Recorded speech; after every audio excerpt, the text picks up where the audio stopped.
नमस्ते दीदी भैया, देखिए हमारे यूट्यूब चैनल पर जा रहा है बहुत प्यारा माता रानी का गीत। आप लोग देखिए, लाइक शेयर सब्सक्राइब करें, फुल आवाज में देखिएगा, सपोर्ट भी करिएगा। आप लोग देखिएगा, पूरा देखेंगे तब समझ में आएगा।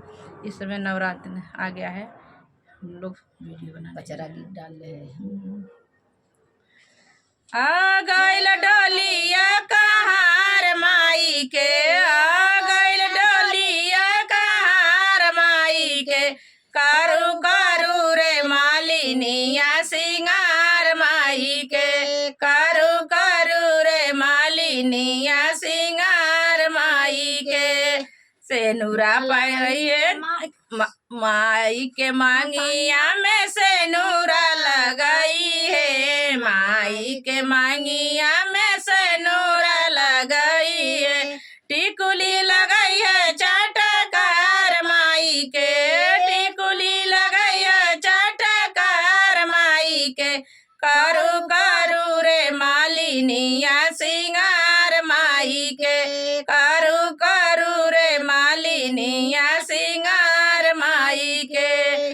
आ गइल डोलिया कहार माई के, आ गइल डोलिया कहार माई के, करू करू रे मालिनिया सिंगार माई के, करू करू रे मालिनिया सिंगार माई के। साड़ी चुनरी पैरैया माई के लारावा पैरैया, चुनरी पैरैया माई के हरावा पैरैया, कथिया पैरैया पाटीदार माई के, नथिया पैरैया पाटीदार माई के, करू करू रे मालिनिया सिंगार माई के, करू करू रे मालिनिया सिंगार माई के, करू करू रे मालिनिया सिंगार माई के। आगे गइल डोलिया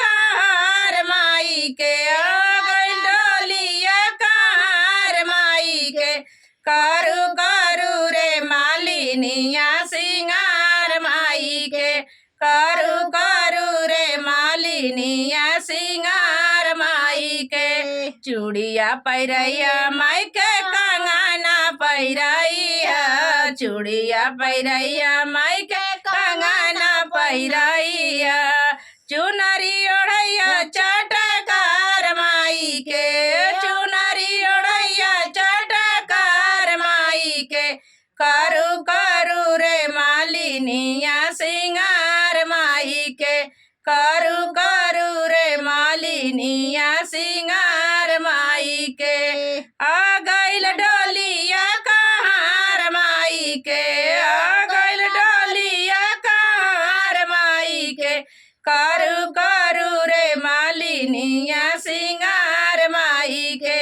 करू करू रे मालिनिया सिंगार माई के। बिछुआ पैरई है माई के पायल पैरई है, बिछुआ पैरई है माई के पायल पैरई है, मेहावर लगाई है चटकार माई के, मेहावर लगाई है चटकार माई के, करू करू रे मालिनिया